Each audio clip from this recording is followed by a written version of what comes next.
서울 가정법원 문 앞 돌로 만들어진 계단은 차갑고 단단한 기운을 내뿜고 있었다. 9월의 바람은 초가을 특유의 서늘함을 머금고 부드럽게 불어와 박서진의 베이지색 트렌치코트 자락을 살며시 흔들었다.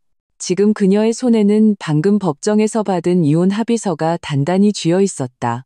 종이는 거의 투명할 정도로 얇았지만 손에 쥔 느낌은 마치 천근만근의 돌덩이처럼 지난 8년간 그녀의 심장을 짓눌러왔던 무형의 힘이 드디어 사라진 것 같았다. 하지만 돌이 치워진 자리에 남은 것은 해방감이 아니라 형언할 수 없는 낯선 공허함과 분출 직전의 화산 마그마처럼 격렬하게 요동치는 심장의 고동이었다. 그녀의 손가락이 무의식적으로 합의서에 적힌 박서진이라는 두 글자를 스쳤다. 잉크는 아직 완전히 마르지 않아 코끝에 가까이 대니 희미하면서도 코를 찌르는 화학약품 냄새가 났다. 이 이름은 그녀가 30년 동안 사용해온 이름이었지만 지난 8년의 시간 동안 그것은 아무런 온도도 없는 하나의 기호로 전락해 강태준 씨의 아내라는 신분의 족쇄에 갇혀 본래의 빛을 잃고 흐릿해져 버렸다. 바로 그때 검은색 고급 세단 한 대가 소리 없이 그녀 앞에 멈춰섰다. 차창은 보이지 않는 손에 의해 조종되듯 천천히 내려갔고 그 안에서 너무나도 익숙한 얼굴이 드러났다. 방금 법적으로 완벽한 남이 된 남자 강태준이었다.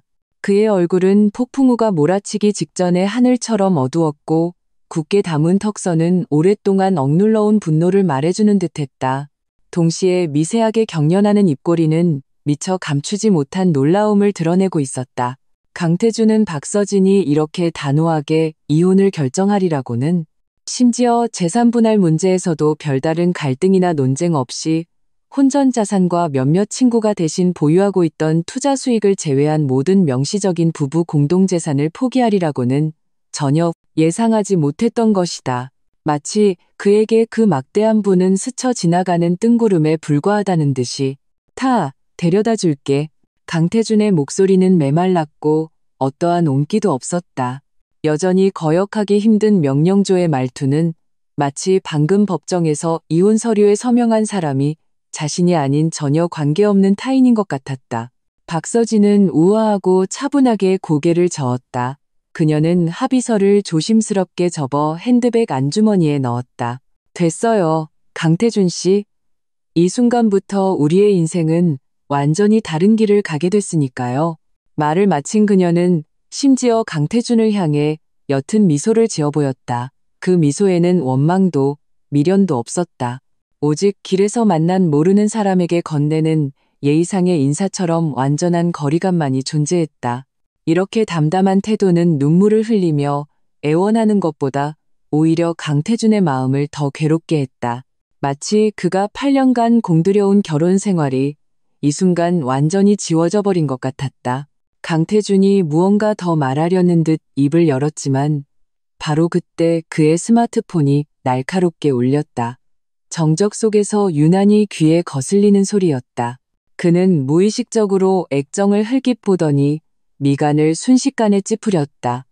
마치 극도로 불쾌한 것을 본 사람처럼 그는 옆으로 몸을 살짝 피하며 전화를 받았다. 거리가 조금 있었지만 박서진은 전화기 너머에서 들려오는 유난히 날카롭고 높은 톤의 여자 목소리를 어렴풋이 들을 수 있었다. 그의 전 시어머니 김혜란 여사였다. 지난 8년간 그 목소리는 어디에나 존재하는 유령처럼 그들 곁을 맴돌며 저녁 식사의 간부터 강태준이 매일 매야 할 넥타이, 심지어 서진이 참석하는 사교 모임의 일정과 100만 원이 넘는 모든 지출까지 삶의 모든 세세한 부분을 통제해왔다. 이혼했다고? 정말 서명했단 말이냐? 그 애가 감히? 시어머니의 목소리는 관통력이 대단해서 강태준이 가리려고 해도 소용이 없었다. 잘 됐네. 잘 됐어.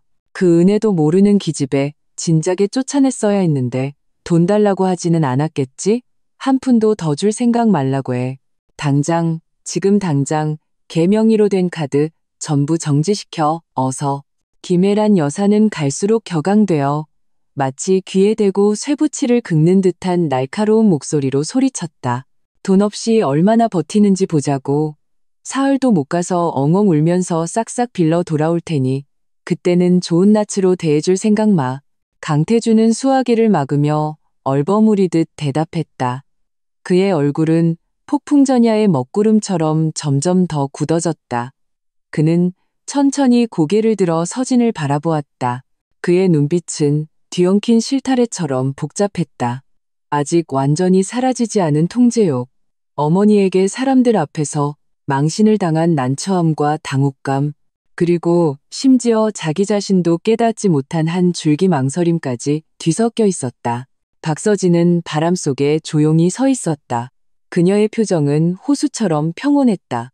마치 눈앞의 소동이 자신과는 아무런 상관없는 한편의 연극인 것처럼 그녀는 그저 냉정한 관객일 뿐이었다. 그녀는 심지어 앞으로 전개될 상황까지 정확하게 예측할 수 있었다.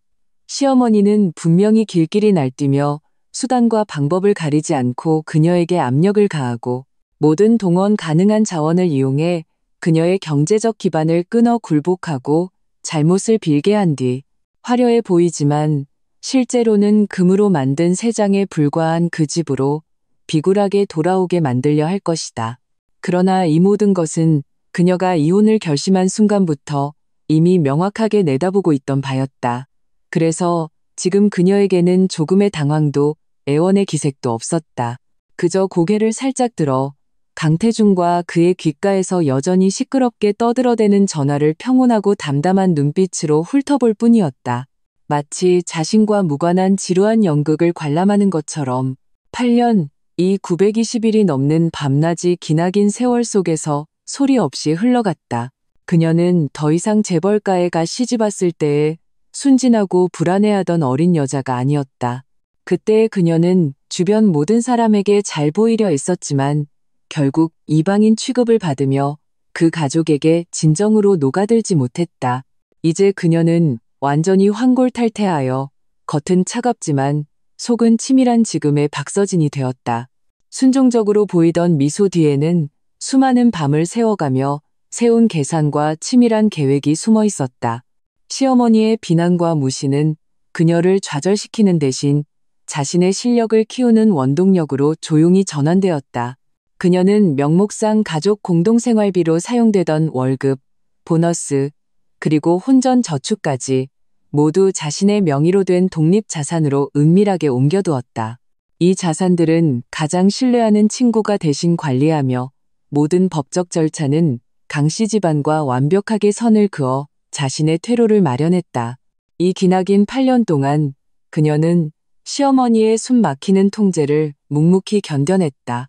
그녀가 사는 옷 브랜드부터 교류하는 친구들까지 모든 것이 시어머니의 평가와 간섭의 대상이 되었다. 그녀는 빼앗겨버린 온정을 묵묵히 지켜보며 강태준이 처음에 세심한 배려에서 점차 어머니처럼 그녀가 가진 모든 것, 심지어 그녀의 직업적 수입까지도 당연히 강씨 집안의 소유라고 여기게 되는 것을 지켜보았다. 그녀가 무언가를 사거나 돈을 쓰고 싶을 때마다 매 순간 강태준에게 보고하고 허락을 받아야 했다. 마치 자유도 주관도 없는 부속품처럼. 이 집은 겉보기에는 화려하고 부족함 없어 보이는 천국 같았지만 실제로는 거대하고 차가운 냉동 창고처럼 그녀의 열정과 꿈, 그리고 독립된 개인으로서의 존재감을 서서히 얼어붙게 했다. 그녀는 이 호화로운 세장 속에서 점차 자신을 잃고 무감각해져 갔다. 8년 전 그 깊은 밤 운명의 톱니바퀴는 조용히 돌기 시작했다.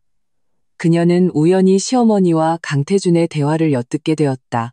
시어머니의 경멸적인 말투와 말들은 날카로운 칼날이 되어 그녀의 심장을 그대로 꿰뚫었다. 제 친정은 볼 것도 없잖아. 우리 집에 시집 온 것만으로도 몇 대에 걸쳐 쌓을 복을 다 받은 거야. 그러니 꽉 쥐고 있어야 해. 우리 강씨 집안을 떠나면 자기는 아무것도 아니라는 걸 깨닫게 해야지. 그래야 고분고분 말 잘 들을 거 아니냐. 그 순간 그녀는 온몸이 한기에 휩싸여 머리부터 발끝까지 얼어붙는 것 같았다. 정신이 번쩍 들었다. 그날부터 이혼은 더 이상 슬픔과 분노 속에서의 충동적인 결정이 아니라 오랜 시간 치밀하게 계획하고 절대적으로 비밀을 유지해야만 하는 전략적 목표가 되었다. 그녀는 이 목표를 달성하기 위해 시간이 필요하고 인내가 필요하며 떠난 후에도 여유롭게 살아갈 수 있는 자본을 조용히 축적해야 한다는 것을 잘 알고 있었다. 동시에 자신을 보호하고 필요할 때는 반격할 수 있는 증거를 모아야 했다. 이때 바람이 점점 거세지며 서진의 앞머리를 흩날렸다. 그녀는 우아하고 차분하게 손을 들어 머리카락을 귀 뒤로 넘겼다. 그 몸짓 하나하나에서 자신감과 평온함이 묻어났다. 전화기 저편, 시어머니의 명령은 이미 끝났다. 강태준은 천천히 전화를 끊고 복잡한 눈빛으로 서진을 응시했다. 입술을 살짝 움직이는 것이 카드 정지 결정을 알리려 하거나 어쩌면 그녀 앞에서 마지막 남은 체면이라도 지키고 싶어 하는 듯했다. 그러나 박서진이 한 발 앞서 입을 열었다. 그녀의 목소리는 잔잔한 수면처럼 아무런 파동도 없었다. 마치 방금 수많은 전업주부를 절망에 빠뜨릴 수 있는 명령이 그저 평범한 일상의 안부 인사처럼 들렸다는 듯이 어머님께 안부 전해주세요. 그 말을 끝으로 그녀는 더 이상 그를 쳐다보지도 않고 단호하게 몸을 돌렸다. 편안한 플랫슈즈를 신은 그녀는 단호하고 차분한 걸음으로 법원 앞 계단을 한 걸음 한 걸음 내려가 멀지 않은 곳에 서 있는 평범해 보이는 카카오 택시로 향했다. 그녀는 부드럽게 차문을 열고 우아하게 차에 올라탔다. 그 동작은 조금의 망설임도 뒤돌아봄도 없이 자연스러웠다. 강태준은 그 자리에 얼어붙은 채 스마트폰을 꽉 쥐고 있었다. 그는 그 평범한 흰색 세단이 천천히 차들 속으로 섞여 들어가 시야에서 빠르게 사라지는 것을 멍하니 지켜보았다. 그는 서진이 당황하고 애원하며 심지어 울면서 자신을 붙잡을 것이라 생각했다. 하지만 아무 일도 일어나지 않았다. 그는 그녀에게 카드 정지 사실을 알릴 기회조차 얻지 못했다. 마치 이 모든 것이 그녀의 예상 안에 있었다는 듯이 기묘한 통제 불능의 감각이 처음으로 강태준의 마음을 덮쳤다. 어머니의 날카로운 목소리가 귓가에 계속 맴돌았다. 카드 정지시켜. 어떻게 하나 보자고. 하지만 그는 문득 이상한 예감에 사로잡혔다. 저 여자는 이미 모든 준비를 마치고 바로 이 순간을 기다려온 것만 같았다. 차는 도로 위를 안정적으로 달렸고 창밖의 풍경은 영화의 한 장면처럼 빠르게 뒤로 물러났다. 박서진은 가방에서 다른 스마트폰을 꺼냈다. 아주 평범하고 심지어 구형인 스마트폰으로 저장된 번호는 몇 개뿐이었다. 그녀는 조용히 전원을 켜고 이름이 저장되지 않은 앱을 열었다. 인터페이스는 간결했고 계속해서 변동하는 몇 개의 숫자 그룹이 표시되었다. 그것들은 여러 계좌에 분산된 그녀의 자금 현황과 몇몇 안정적인 투자의 실시간 수익률이었다. 그녀는 무심코 화면 오른쪽 하단의 시간을 흘깃 보았다. 이혼한 지 불과 5분. 시어머니의 그 조치는 마치 그녀가 미리 짜놓은 계획표에서 성공적으로 체크된 또 하나의 항목처럼 조금의 오차도 없었다. 박서진의 입가에 거의 알아차리기 힘든 냉소가 스쳤지만 그 미소에는 미래에 대한 자신감과 여유가 담겨 있었다. 흥미진진한 연극은 이제 막 서막을 열었을 뿐이다. 시어머니는 자신의 생명줄인 산소를 끊었다고 생각하겠지만 그것이 그녀가 이미 준비해둔 녹슨 족쇄에 불과했다는 사실은 알지 못할 것이다. 이제 그녀는 마침내 그 족쇄를 풀고 자신만의 자유를 맞이했다. 차 안은 에어컨의 미세한 바람 소리와 창밖의 희미한 도시 소음만이 들릴 뿐 아주 조용했다. 서진은 등받이에 기대어 천천히 눈을 감았다. 휴식을 취하기 위함이 아니었다. 지난 8년간의 기억의 파편들을 영화처럼 선명하게 떠올리기 위해서였다. 이 기억들은 그녀가 8년간 버텨온 정신적 연료와도 같았다. 회상할 때마다 그녀의 결심은 더욱 굳건해졌다. 8년 전 강태준과 막 결혼했을 때 그녀의 마음은 새로운 삶에 대한 무한한 기대와 함께 소위 재벌가에 시집간다는 것에 대한 불안감으로 가득 차 있었다. 강씨 집안은 정말로 부유했고 시어머니 김혜란 여사는 전형적인 강인한 여주인으로 가업의 실권을 꽉 쥐고 있었다. 특히 외아들인 강태준에게는 모든 면에서 세심한 관심을 쏟았는데 그 관심은 때때로 숨이 막힐 정도였다. 갈등은 처음에는 사소한 일들에서부터 서서히 쌓여갔다. 서진이 마음에 드는 원피스를 샀을 때 시어머니는 그것을 보고 색이 너무 화려하다, 신분에 맞지 않는다고 지적했다. 그러고는 넌지시 가격을 물었고 서진이 자신의 월급으로 샀다는 것을 알자 목소리를 길게 늘어뜨리며 말했다. 아가, 내가 뭐라 하는 게 아니라 우리 강씨 집안 사람이 됐으면 돈 쓰는데도 격식이 있어야지. 네가 번 돈이긴 하지만 결국 우리 집안 체면이 걸린 문제 아니니 이런 보세 같은 브랜드를 사 입으면 남들이 우리 태준이를 어떻게 보겠니? 서진이 그것은 디자이너의 소규모 브랜드라고 설명하려 했지만 시어머니는 귀찮다는 듯 말을 끊었다. 됐다, 됐어. 다 너 좋으라고 하는 소리야. 다음부터는 뭐 살 때 나한테 먼저 물어보거나 태준이 데리고 걔가 늘 가는 매장에 가서 사도록 해. 강태준은 그때 경제 잡지를 보며 고개도 들지 않은 채 엄마 말이 맞아. 이미지 좀 신경 써라고 무심하게 거들었다. 그 순간 서진은 보이지 않는 손에 목이 졸리는 듯한 날카로운 통증을 느꼈다. 그녀의 취향과 판단이 그렇게 쉽게 부정당하고 너를 위해서, 집안을 위해서라는 거창한 명분 아래 짓밟였다. 이런 일은 점점 더 많아졌다. 그녀가 친구들과의 모임에서 조금 늦게 귀가하면 시어머니는 정확한 시간에 강태준에게 전화를 걸어 걱정하는 척했지만 말 한마디 한마디가 바늘처럼 날카로웠다. 집안 꼴이 이게 뭐니? 여자가 맨날 밖으로만 돌면 어떡하니?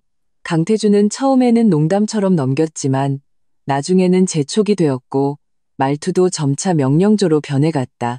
그녀가 열심히 일해서 승진하고 월급이 올랐을 때 기쁜 마음으로 가족에게 알렸지만 시어머니의 첫 반응은 어머, 그럼 이제 아파트 대출금 네가 좀 더 내렴. 어차피 내 돈이 우리 집 돈 아니니였다. 그녀의 성취와 기쁨은 완전히 무시하고 오직 짜낼 수 있는 가계 자원으로만 보았다. 강태준은 어땠는가? 처음에는 몰래 그녀를 위로하며 엄마 성격 알잖아. 마음에 담아두지 마. 그냥 참아라고 했다. 하지만 시간이 지나면서 그 역시 어머니의 모든 간섭이 옳고 자신들의 가정을 위한 도움과 사랑이라고 당연하게 여기게 되었다. 그는 어머니의 세심한 보살핌과 서진의 순종을 동시에 즐겼다. 그는 이러한 안정이 어머니의 현명한 지도 아래 견고하게 유지된다고 믿었다. 그는 서진의 점점 사라져가는 미소 뒤에 억압과 좌절의 심연이 있다는 것을 보지 못했거나 보기를 선택하지 않았다. 모든 것을 바꾼 것은 그날 밤이었다. 목이 말라 물을 마시러 아래층으로 내려간 서진은 우연히 서재에서 시어머니와 강태준이 나누는 조용한 대화를 엿듣게 되었다. 문이 완전히 닫히지 않아 시어머니의 말이 선명하게 귀에 들어왔다. 걔가 하는 일, 돈은 얼마 못 벌면서 일은 많더구나. 내 생각엔 그냥 그만두고 집에서 애 낳을 준비나 하는 게 낫겠어. 우리 집에 걔가 버는 푼돈 없어도 되잖아. 강태준은 조금 망설였다. 그래도 서진 씨가 그 일 좋아하잖아요. 지금 잘하고 있기도 하고요. 시어머니는 즉시 말을 잘랐다. 잘하기는 뭐가 잘해? 넌 뭘 모르는구나. 걔네 친정 상황이 너한테 무슨 도움이 되겠니? 지금은 우리 집안 떠나면 안 되니까 말 잘 듣는 척하는 거야. 걔가 가진 모든 건 우리 강씨 집안이 준 거고 우리 집을 떠나면 아무것도 아니라는 걸 확실히 깨닫게 해줘야 해. 그래야 너한테 평생 충성할 거 아니냐. 경제적인 줄을 끊어버려야 한다고 내가 내 아버지한테 그랬던 것처럼. 쾅! 서진은 마치 거대한 얼음덩이에 맞은 것 같았다. 한기가 발끝에서부터 머리 꼭대기까지 치솟았다. 손에 든 물컵을 거의 놓칠 뻔했다. 그녀는 입술을 꽉 깨물고 조용히 어둠 속으로 물러났다. 아무 말도 하지 않았다. 그녀는 마침내 깨달았다. 이 모든 도전과 비판, 그리고 통제는 결코 그녀의 착각이 아니었다. 그것은 그녀의 모서리를 깎아내고 날개를 부러뜨려 완전히 의존적이고 절대적으로 순종적인 부속품으로 만들기 위한 치밀하게 설계된 길들이기 전략이었다. 그날 밤 그녀는 천장을 바라보며 뜬 눈으로 밤을 지새웠다.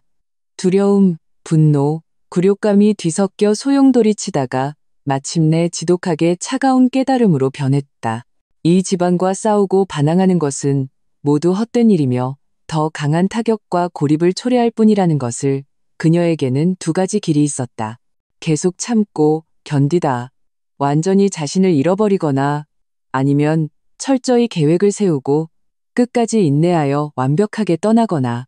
그날 밤부터 이호는 감정적인 충동이 아니라 장기적인 계획과 냉정한 인내가 필요한 전략적 목표가 되었다. 그녀는 더욱 순종적으로 변했다. 시어머니가 무슨 말을 하든 입으로는 즉각 순응했다.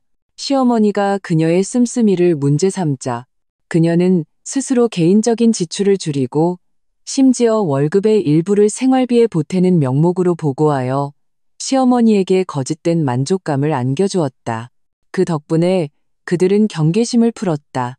하지만 실제로는 그녀는 어둠 속에서 기나긴 준비를 시작했다. 금융을 전공한 배경과 업무에서 얻은 정보를 바탕으로 그녀는 더욱 열심히 일하며 수입과 보너스를 늘릴 수 있는 모든 기회를 잡았다.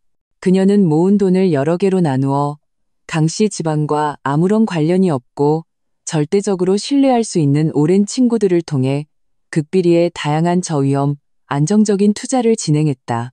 그녀는 더 이상 명품을 사지 않았고 주의를 끌만한 어떠한 고액 소비도 하지 않았다. 강씨 집안의 체면을 위해 필요한 지출은 모두 시어머니와 강태준에게 떠넘겼다.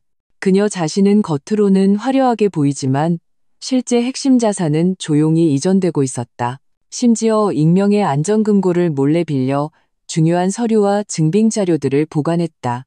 그녀는 시어머니가 지난 몇 년간 생활에 간섭하고 경제를 통제하려 했던 녹음 파일과 카카오톡 대화 캡처를 수집했다. 또한 강태준을 몰래 주시하며 그의 사업 활동 중 회색 지대에 속할 수 있는 행적들을 기록해 두었다. 이 증거들이 반드시 쓰일 것이라는 확신은 없었지만 만약을 대비해야 한다는 것을 알았다.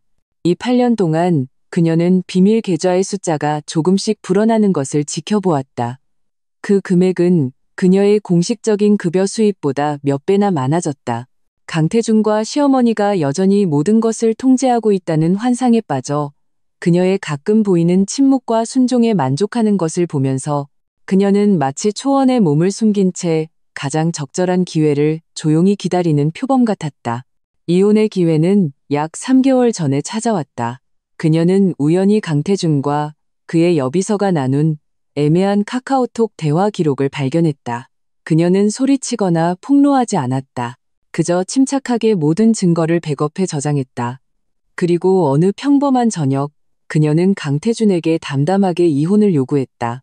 강태준은 처음에는 당황하다가 이내 분노로 폭발하며 그녀를 은혜도 모른다고 비난했다. 시어머니는 더욱 길길이 날뛰며 울고불고 협박하는 등 온갖 수단을 동원했다. 하지만 박서진은 이상할 정도로 침착했다. 그녀는 그들에게 증거의 일부를 보여주었다. 시어머니가 투자 명목으로 부부 공동 자금을 유용했지만 수익이 불분명한 내역, 강태준의 사업상 부적절한 행위의 단서, 그리고 물론 그의 외도에 대한 명백한 증거까지. 그녀는 모든 패를 다 보여주지 않았다. 그저 그들이 걱정하고 꺼림칙하게 여길 만한 몇 장의 카드만 적절히 내밀어 대놓고 그녀를 힘들게 하지 못하도록 만들었다. 그녀가 제시한 이혼 조건은 언뜻 보기에 매우 관대해 보였다. 대부분의 혼인 중 재산을 포기하고 자신의 혼전 저축과 명백히 자신의 명의로 된 몇 가지 물품만 요구했다. 완전히 사리분별 있고 합리적인 태도였다.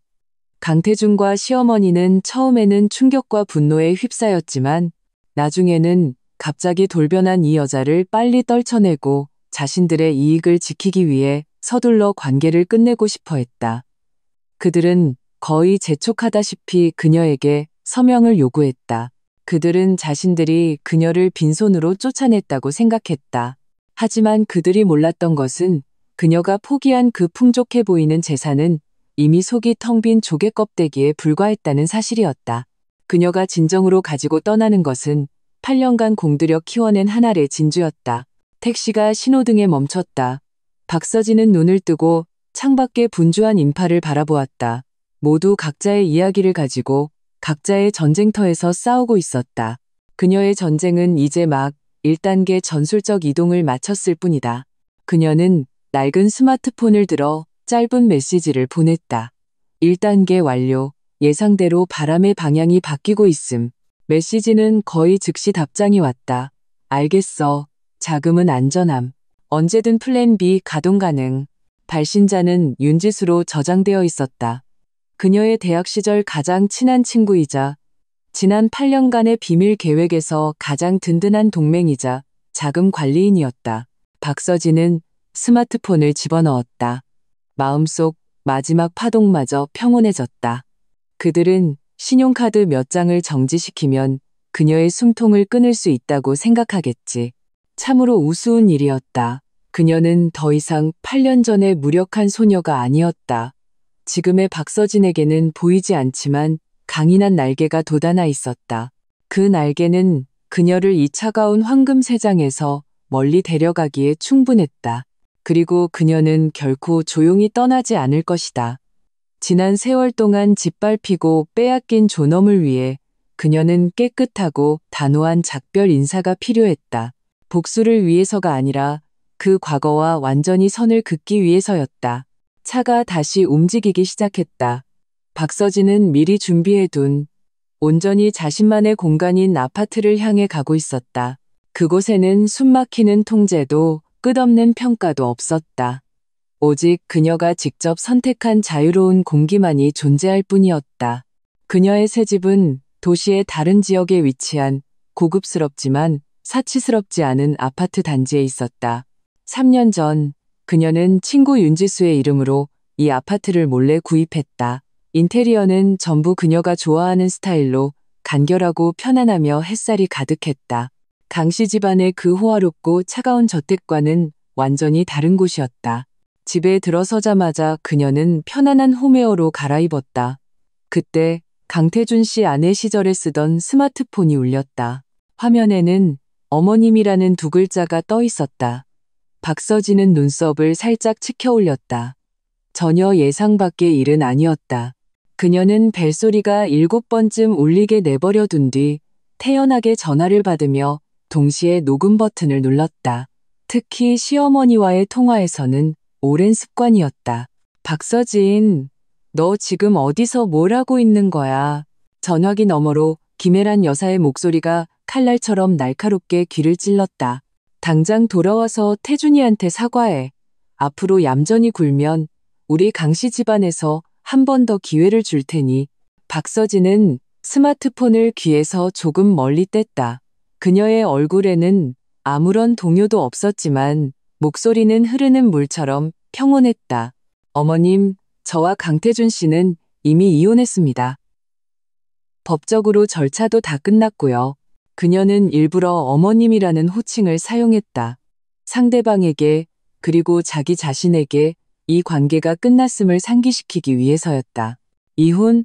그게 그냥 화풀이인 줄 알아? 우리 강씨 집안을 떠나면 네가 뭐가 될 것 같아? 태준이보다 더 좋은 남자를 만날 수 있을 것 같아? 꿈깨. 김혜란 여사의 말투에는 경멸과 우월감이 가득했다. 내 명의로 된 카드 전부 정지시킨 거 알아도 네가 가진 푼돈으로는 며칠도 못 버틸걸. 돈 떨어지면 그때 와서 울고불고 하지 마. 그때는 지금처럼 좋은 조건은 없을 테니. 박서진은 시어머니의 얼굴에 떠올랐을 의기양양한 표정을 상상할 수 있었다. 내 속은 내가 다 꿰뚫어보고 있다는 듯한 표정을. 그녀는 거실바에 가서 물 한 잔을 따라 여유롭게 마셨다. 알려주셔서 감사합니다. 그녀의 말투는 봄바람처럼 담담했다. 하지만 제 생활은 이제 걱정하지 않으셔도 됩니다. 이런 식으로 전혀 반응하지 않는 태도는 마치 솜에 주먹을 날리는 것 같아서 김혜란 여사를 답답하게 만들었다. 그녀가 기대했던 당황, 눈물, 애원은 전혀 나타나지 않았다. 너 끝까지 버텨봐. 김혜란 여사의 목소리는 더욱 날카로워졌다. 네가 비상금 숨겨둔 거 다 알아. 그거 다 우리 강씨 집안 돈이야. 눈치가 있으면 얌전히 돌아와서 그 돈 다 내놔. 그럼 좋게 넘어갈 수 있으니까. 비상금이요? 박서진이 가볍게 웃었다. 어머님, 제 모든 합법적인 수입은 명세 기록이 다 있습니다. 그리고 어머님께서 말씀하시는 강씨 집안의 돈에 관해서는 이혼 합의서에 명확히 기재되어 있습니다. 저는 모든 혼인 중 공동 재산을 포기했습니다. 만약 제가 무언가를 숨겼다고 의심되시면 변호사를 통해 조사하셔도 좋습니다. 언제든지 협조하겠습니다. 그녀의 말투는 시종일관 예의 바르면서도 어딘가 거리감이 느껴졌지만 한 글자 한 글자가 작은 망치처럼 김혜란 여사의 독성과 인식을 가볍게 두드렸다. 이렇게 침착하고 조리 있는 태도는 막 경제적 지원이 끊긴 여자가 보일 만한 당황스러움과는 거리가 멀었다. 전화기 저편의 김혜란 여사는 할 말을 잃었다. 서진의 이런 공적인 태도에 완전히 기가 막힌 듯했다. 그녀는 서진이 순종적이고 침묵하는 것에 익숙해져 있었기에 지금의 이 차분한 반격은 극도로 불쾌했다. 너 후회하지 마. 김혜란 여사는 의미 없는 협박 한마디를 남기고 분노에 차 전화를 끊었다. 박서진은 스마트폰을 내려놓았다. 화면이 어두워지는 것을 보면서도 그녀의 얼굴에는 미동도 없었다. 이것은 첫 번째 전화일 뿐이었다. 곧 강태준의 전화가 어쩌면 강씨 집안 다른 사람들의 전화가 올 것이라는 것을 그녀는 잘 알고 있었다. 예상대로 10분도 채 되지 않아 강태준에게서 전화가 왔다. 그의 목소리는 피곤하고 짜증이 섞여 있었고 말 못할 혼란스러움이 느껴졌다. 박서진 씨, 도대체 원하는 게 뭐야? 그는 칼 거부터 따져 물었다. 엄마가 혈압 때문에 쓰러지셨어. 꼭 집안을 이렇게 시끄럽게 만들어야겠어? 박서진은 창가로 걸어가 아래층 정원에서 웃으며 뛰어노는 아이들에게 시선을 고정했다. 강태준 씨, 우리는 이혼했어요. 당신 집안이 평안하든 아니든 저와는 아무런 상관이 없습니다. 너, 강태준은 말문이 막혔다. 억지로 화를 참으며 말했다. 좋아, 이혼했다고 쳐. 그래도 우리 엄마를 화나게 하면 안 되지. 연세도 있으신데, 그리고 그 카드 엄마 뜻대로 정지시켰어. 정말 힘들면 내가 뭘 도와줄 수 있다는 거죠. 박서진이 즉시 그의 말을 끊었다. 그녀의 말투에는 약간의 비웃음이 섞여 있었다. 생활비라도 좀 보태주겠다. 당신 어머니께 돌아가 무릎 꿇고 사죄하는 걸 전제로? 강태준은 침묵했다. 그는 실제로 어머니의 등살에 못 이겨 이 전화를 걸었고 서진이 고개를 숙일 것이라는 일말의 기대를 품고 있었다. 심지어 그녀가 굴복하면 자신의 관대함을 보여주기 위해 얼마간 도와줄 생각까지 하며 몇 마디 말을 준비해두고 있었다. 하지만 서진의 말은 마치 그의 속마음을 꿰뚫어 보는 것처럼 정확하게 그의 약점을 찔렀다. 필요 없어요. 박서진의 목소리는 단호했다. 강태준 씨, 우리는 이제 깨끗하게 끝났어요. 앞으로 각자 잘 지냅시다. 말을 마친 그녀는 미련 없이 전화를 끊고 강태준과 강씨 집안 모든 사람들의 연락처를 차단했다. 세상이 갑자기 조용해졌다. 그녀는 마침내 그 끝없는 비난과 통제, 감정적 착취에서 벗어났다. 깊은 숨을 내쉬자 자유가 주는 상쾌함이 가슴을 가득 채웠다. 한편 강씨 집안의 저택 분위기는 완전히 달랐다. 김혜란 여사는 가슴을 부여잡고 소파에 누워 앓는 소리를 냈다. 방금 주치의가 다녀갔지만 감정적인 격분으로 인한 혈압 변동일 뿐 큰 문제는 아니라고 했다. 하지만 김혜란 여사는 몸이 아프다는 것을 핑계 삼아 비난의 수위를 더욱 높였다. 이것 봐, 걔가 날 이렇게 만들었어. 이 배은망덕한 것, 카드를 다 막아놨는데도 저렇게 뻔뻔하게 나오다니. 분명히 다른 놈을 찾아놨을 거야. 우리 태준이한테 바람 피웠을지도 몰라. 그녀는 아들과 달려온 시누이 앞에서 엉엉 울었다.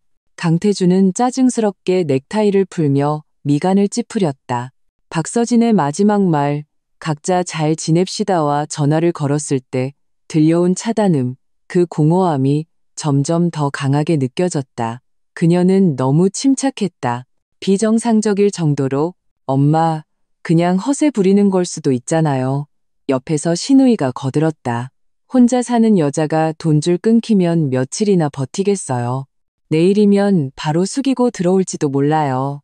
그래, 분명 허세일 거야.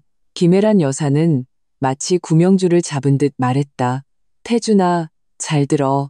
절대 마음 약해지면 안 돼. 아무도 걔 도와주지 마. 얼마나 버티나 보자고. 언제 무릎 꿇고 돌아와서 비는지 두고 볼 테니? 강태준은 아무 말 없이 서재로 들어갔다. 컴퓨터를 켜고 이유 없이 서진이 예전에 쓰던 가족카드의 사용 내역을 조회해 보았다. 예상대로 동결되어 있었다. 그는 그녀의 인터넷 뱅킹에 로그인을 시도했지만 비밀번호가 틀렸다. 몇 번 시도하자 계정이 잠겨버렸다. 그는 멍해졌다. 그녀가 비밀번호까지 이렇게 빨리 바꿨다고? 이것은 결코 준비 없이 충동적으로 이혼한 사람의 행동이 아니었다. 더욱 선명한 불안감이 그를 사로잡았다. 그는 스마트폰을 들어 몇몇 친구들에게 서진의 근황을 아는지 물어보려 했지만 차마 체면 때문에 그럴 수 없었다. 그리고 도시의 다른 한편, 박서진은 새 스마트폰으로 암호화된 은행 앱에 로그인하여 여러 계좌에 분산된 자금의 총액을 확인했다. 그 숫자는 그녀를 안심시켰다. 앞으로 몇 년간 높은 수준의 생활을 유지하기에 충분한 금액이었고 계속해서 불어나고 있었다. 그녀는 전화를 걸었다. 지수야, 나야. 내일 오전 10시에 최 변호사님 약속 좀 잡아줘. 명의 신탁된 지분 정리건 빨리 처리해야겠어. 알겠어, 서진 언니. 강씨 집안 쪽은 신경 쓰지 말고 우리 계획대로 진행해. 박서진의 목소리에는 냉정함과 결단력이 배어 있었다.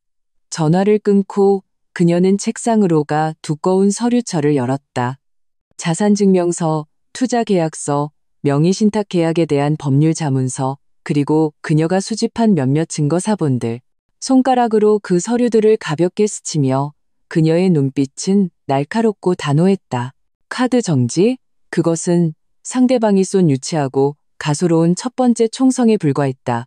진짜 폭풍은 아직 시작되지 않았다. 그리고 그녀는 이미 모든 준비를 마친 상태였다.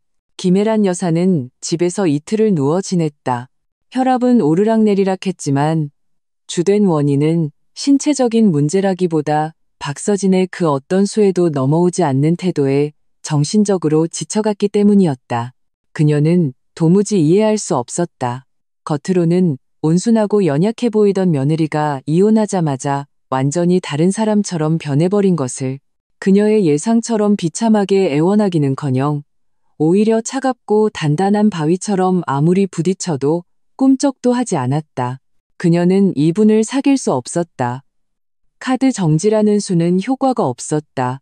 그녀는 더 악랄한 수를 쓰기로 결심했다.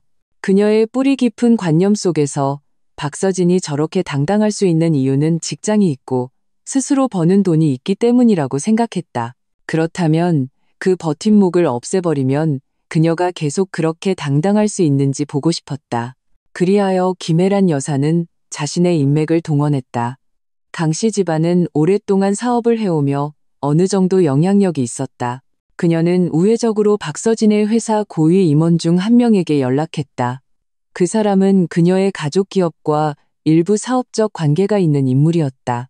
그녀는 그에게 박서진이 최근 집안에 큰일이 생겨 감정적으로 불안정하니 업무에 집중하기 어려울 것이라며 회사가 그를 좀 배려해 주기를 바란다고 암시했다.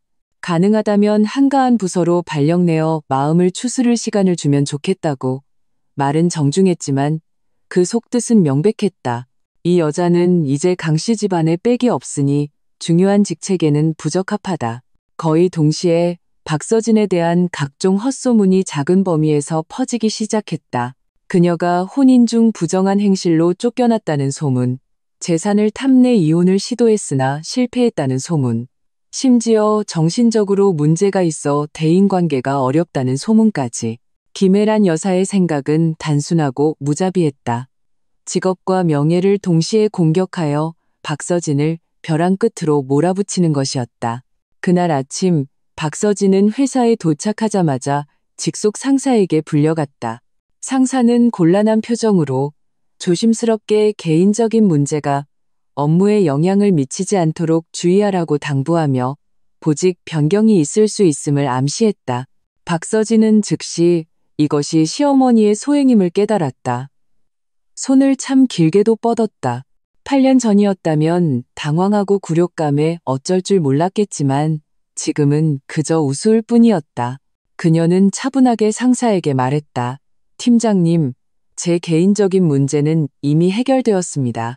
업무 효율이나 직업 윤리에 영향을 미치는 일은 절대 없을 겁니다.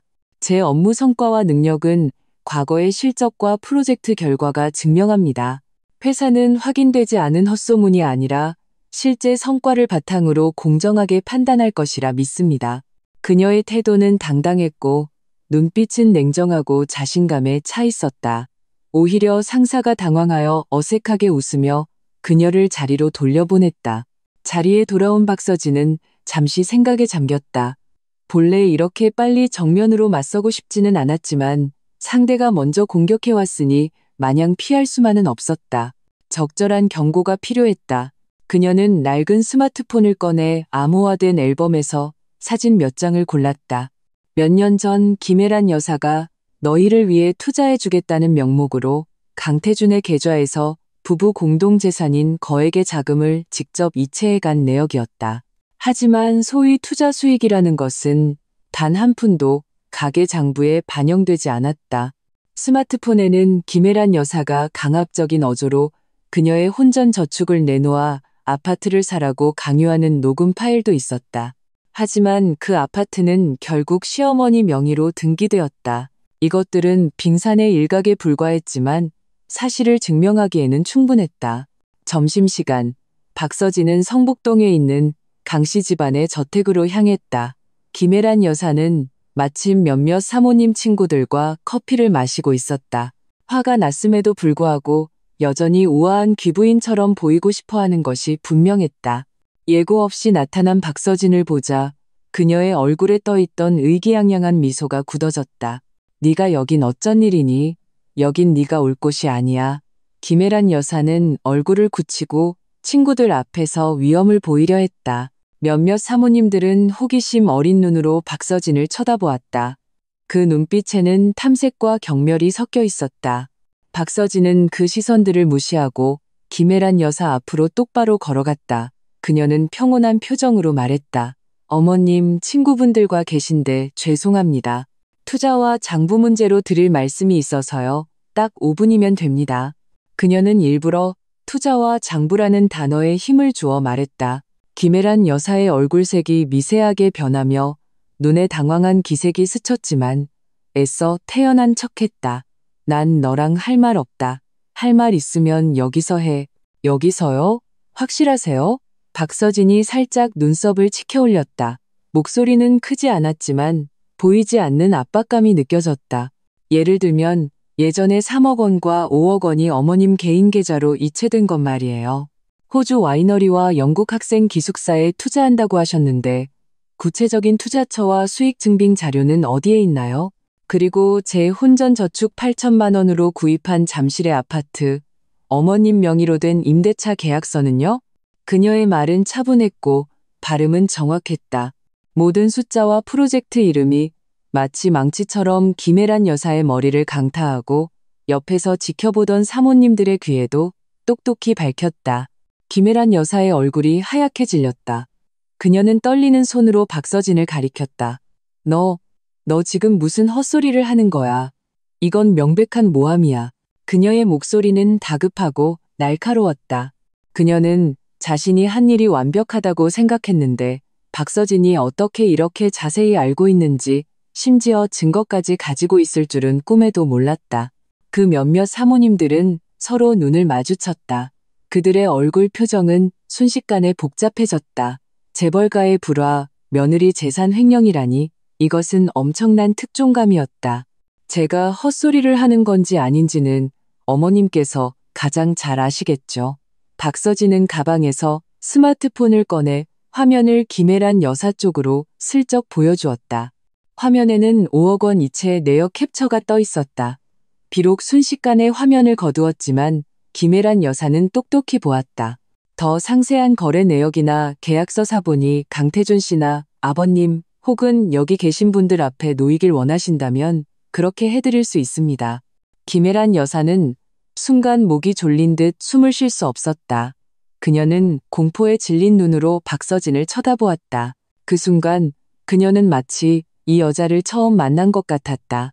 그녀는 박서진이 온순한 고양이라고 생각했는데 이렇게 날카로운 발톱을 숨기고 있을 줄이야. 너 도대체 원하는 게 뭐야? 김혜란 여사의 기세는 완전히 무너졌다.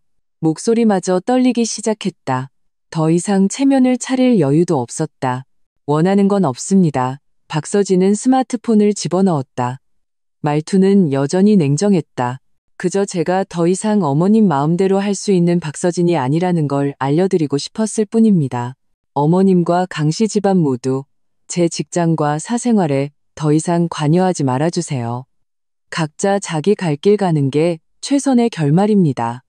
만약 계속해서 문제를 일으키신다면 그녀는 잠시 말을 멈추고 조용히 지켜보던 사모님들을 천천히 훑어본 뒤 김혜란 여사의 창백한 얼굴에 시선을 고정했다.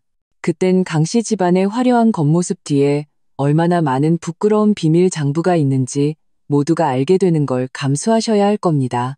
아, 그리고 저희 회사 상사분께 제 안부를 물으셨던 일, 이번이 처음이자 마지막이길 바랍니다. 말을 마친 그녀는 김혜란 여사를 더 이상 쳐다보지도 않고 옆에서 놀란 표정을 짓고 있는 사모님들에게 가볍게 고개를 숙여 인사한 뒤 당당하게 저택을 떠났다. 김혜란 여사는 소파에 주저앉았다. 얼굴이 붉어졌다 하얘졌다 했다. 친구들의 호기심과 의심, 심지어 고소하다는 듯한 시선 속에서 그녀는 쥐구멍에라도 숨고 싶었다. 평생 이렇게 굴욕적인 적은 없었다. 박서진이 강씨 집안 저택을 나왔을 때 햇살이 그녀의 몸 위로 쏟아졌다. 그녀는 이 짧은 충돌에서 자신이 이겼다는 것을 알았다. 당분간 시어머니는 경거망동하지 못할 것이다. 하지만 그녀는 김혜란 여사의 성격상 결코 순순히 물러서지 않을 것이라는 것도 알고 있었다. 일시적인 충격이 가시면 아마 더 광적인 반격이 시작될 것이다. 박서진은 스마트폰을 꺼내 윤지수에게 메시지를 보냈다. 경고 완료. 격상될 충돌에 대비할 것. 폭풍의 눈은 응축되고 있었다. 그녀는 이미 그 불길한 징조를 감지했다. 그날 이후 박서진의 삶은 평온을 되찾은 듯했다. 직장에서는 아무 일도 없었고 헛소문도 잠잠해졌다. 김혜란 여사는 정말로 조용해졌고 더 이상 소란을 피우지 않았다. 강태준이 몇 번 연락을 시도했지만 실패했고 그 역시 현실을 받아들이는 듯했다. 일주일 후 박서진은 낯선 이메일 주소로부터 메일 한 통을 받았다. 메일을 열자 그녀의 동공이 순간적으로 수축했다. 안에는 의도적으로 악의적인 각도에서 촬영된 사진 몇 장이 들어있었다. 사진 속에서 그녀는 한 남성과 다정하게 있었고 배경은 명백히 그녀가 지금 사는 아파트 단지 앞이었다. 본문은 단 한 줄이었다. 잘못했다고 빌고 돌아와. 그렇지 않으면 내일 이 사진들이 내 회사 모든 임원들 메일함에 도착할 거다. 박서진은 그 사진들을 보며 조금도 당황하지 않았다. 오히려 입가에 차갑고 명료한 미소가 서서히 번졌다. 역시 가장 비열하고 저급한 수단을 사용하는군. 하지만 상대를 잘못 골랐다. 그녀는 망설임 없이 전용 스마트폰을 꺼내 단축키를 눌렀다. 전화가 연결되자 그녀는 단 두 마디만 했다. 시작해. 전화기 너머로 윤지수의 차분한 목소리가 들려왔다. 알겠어. 모든 자료 준비됐고 언론사와 변호사도 대기 중이야. 전화를 끊고 박서진은 다시 한번 이메일과 사진을 훑어보았다. 촬영 기술은 조악했지만 악의적으로 선택된 각도는 진실을 모르는 사람이 보면 충분히 오해할 만했다. 발신자는 이런 저렴한 수단으로 그녀의 명예를 완전히 훼손하고 사회적으로 매장시키려 했던 것이다. 하지만 안타깝게도 이번에는 상대를 잘못 골랐다. 그녀는 즉시 이메일을 최 변호사와 윤지수에게 전달했다. 내용은 간결했다. 명예훼손 및 협박 증거 확보, 계획대로 진행할 것. 모든 조치를 마친 후 그녀는 아무 일도 없었다는 듯이 하던 일을 계속했고 심지어 정시에 퇴근하여 예전부터 가보고 싶었지만 시어머니가 격이 떨어진다고 비난했던 레스토랑에서 조용히 저녁 식사를 즐겼다. 한편 강씨 집안에서는 김혜란 여사가 초조하게 스마트폰을 쳐다보며 박서진의 답장을 기다리고 있었다. 이 사진들은 그녀가 사람을 시켜 찍은 것이었고 이메일은 먼 친척을 시켜 익명으로 보낸 것이었다. 그녀는 이번만큼은 박서진이 버티지 못할 것이라고 확신했다. 한 여자의 명예가 얼마나 중요한지 그녀는 누구보다 잘 알았다. 박서진이 두려워하고 타협하여 돌아와 잘못을 빈다면 그녀가 몰래 빼돌렸던 작은 문제도 자연스럽게 덮을 수 있을 것이었다. 하지만 시간이 흘러도 메일함은 조용했다. 김혜란 여사의 마음은 처음에 더위 영양함에서 점차 불안감으로 바뀌었다. 저 여자는 상상 이상으로 침착했다. 다음 날 오전 밖은 여전히 평온했다. 참다 못한 김혜란 여사는 친척에게 재촉하여 두 번째 메일을 보내게 했다. 이번에는 어조가 더욱 험악했고 거의 최후 통첩에 가까웠다. 메일이 발송된 지 30분도 채 되지 않아 강태준의 아버지인 강국동 회장이 얼굴이 굳어진 채 집으로 뛰어들어왔다. 그는 인쇄된 서류 뭉치를 김혜란 여사 앞에 탁자에 세게 내던졌다. 당신 도대체 무슨 짓을 한 거야? 강국동 회장은 분노의 목소리가 떨렸다. 김혜란 여사는 깜짝 놀라 서류를 흘깃 보았다. 맨 위에는 그녀가 박서진에게 보냈던 그 다정한 사진이 인쇄되어 있었다. 그녀는 심장이 덜컥 내려앉았지만 애써 태어난 척했다. 이게 뭐예요? 어디서 난 거예요? 어디서 났냐고? 강국동 회장의 목소리는 격앙되어 이마에 핏대가 섰다. 나뿐만이 아니야. 오랜 주주들, 우리와 수년간 거래해온 고객들까지 거의 다 받았어. 그리고 이것들도 당신이 직접 봐. 그는 서류를 아래로 넘겼다. 사진 아래에는 더 치명적인 증거들이 있었다. 수억 원의 자금이 실제로 강태준 명의 계좌에서 김혜란 여사의 개인 계좌로 이체되었음을 증명하는 선명한 은행거래 내역서. 비고란에는 가족 공동생활비가 아니라 투자금이라고 적혀 있었다. 그리고 그 후 몇 년간 어떠한 수익금도 돌아온 흔적이 없었다.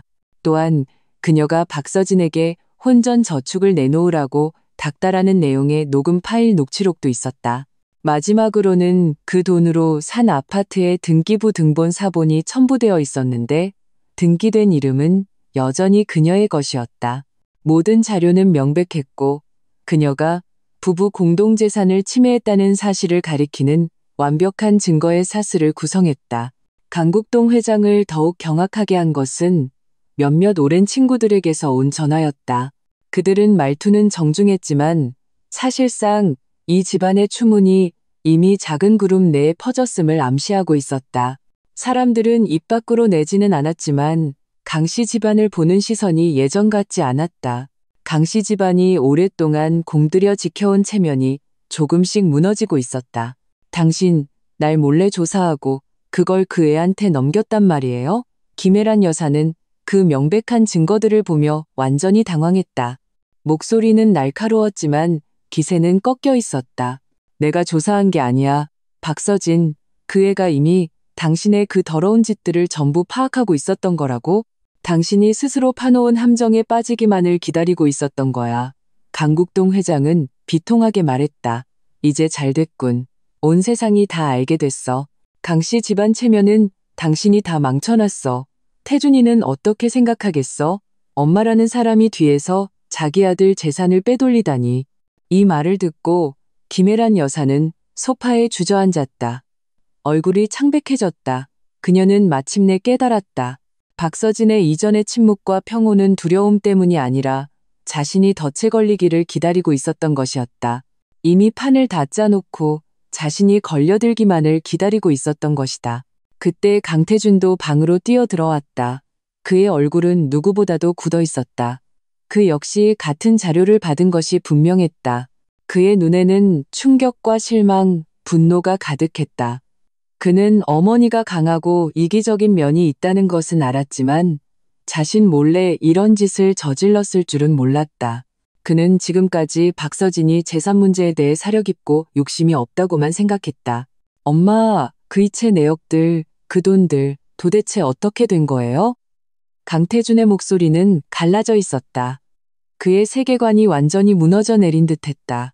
김혜란 여사는 빗발치는 질문에 마침내 무너져 내렸다. 나는 다 이 집을 위해서, 너희를 위해서 그런 거야. 걔가 돈을 함부로 쓸까봐 내가 대신 맡아주려고 했던 거라고? 그 박서진, 다 걔가 파남정이야. 처음부터 우리 강씨 집안을 망하게 하려고 계획했던 거라고? 하지만 그녀의 말은 설득력이 없었다. 눈앞의 증거는 너무나 명백했다.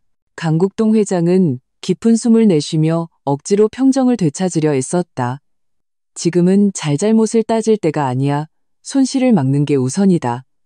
당장 박서진에게 연락해서 사과해. 어떻게든 그 애를 설득해서 소송을 취하하게 만들어야 해.